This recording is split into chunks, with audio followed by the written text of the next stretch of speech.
Everyone, welcome to my new vlog of last day at Konkan. तर आज होतं आमचं मोस्टली सगळ्यांचं वर्किंग.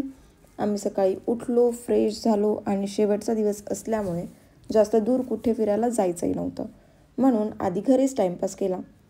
रात्री चिकन बार्बिक्यूवर ताव मारलेला आशुदादा मात्र दुपारी 2 वाजेपर्यंत झोपलेलाच दिसला. सो त्याला आम्ही जरा आमच्या स्टाईलमध्ये उठवण्याचा प्रयत्न केला.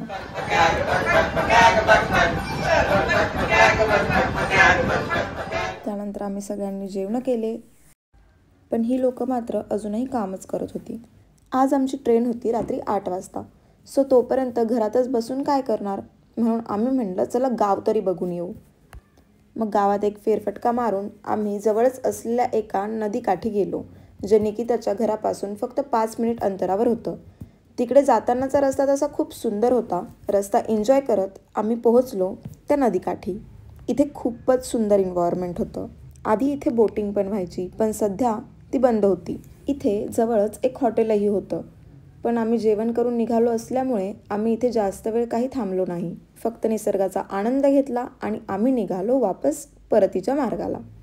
घरी येऊन बघितलं की सगळे लोक निवांत बसून आईस्क्रीम खात आहे, तर काही लोक निघण्याची तयारी करत होती.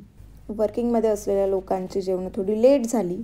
मग आम्ही ही आईस्क्रीम वगैरे खाल्ली, त्यांना थोडी कंपनी दिली आणि या सुंदर घराच्या एन्व्हायरमेंटचा मी एक सुंदर असा व्हिडिओ काढला.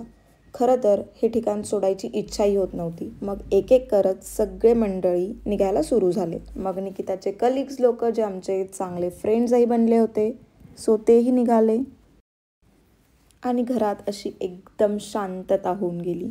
घराच्या आठवणी सोबत असल्या पाहिजे म्हणून लास्ट डे होता, तर आम्ही टेरेसवर गेलो आणि थोडे इकडे घरासोबत फोटो काढले. बॅकग्राऊंड खूपच सुंदर होतं, आमची फोटो इथे खूप सुंदर आली. मग नंतर आम्ही सगळ्यांनी नाश्ता केला आणि आम्हीही निघालो परतीच्या मार्गाला. कुणाचीही इच्छा होत नव्हती निघण्याची, पण शेवटी काय करणार, वर्किंग आहे आणि निघावं तर लागणार. इथे ऋषाली थोडा ड्रामा करताना मग आम्ही निघलो कुडाळ स्टेशनसाठी. भरपूर लेट झालेलं होतं. हा आमच्या लिव्हचा लास्ट डे होता. उद्या वर्किंग होतं. कुणीही मेंटली प्रिपेअर्ड नव्हतं निघण्यासाठी. सगळ्यांचे चेहरे उतरलेले होते, पण काय करणार, जावं तर लागणार होतं. अशा प्रकारे ट्रेन आली. ट्रेनमध्ये बसलो आणि ट्रेनमध्येही आम्हाला भेटली खूप एंटरटेनिंग लोक, जी की ऑलरेडी उनो खेळत होती. मग त्यांनी आम्हालाही इन्व्हाइट केलं आणि आम्ही उनो खेळलो. आणि ट्रेनमध्ये प्रवास म्हटलं की वडापाव आलाच. आणि अशा प्रकारे हा होता आमचा लास्ट डे ॲट कोकण. तुम्हाला ही सिरीज नक्की आवडलीच असणार, तर लाईक करा, कॉमेंट करा आणि सबस्क्राईब करायला विसरू नका. Okay, bye.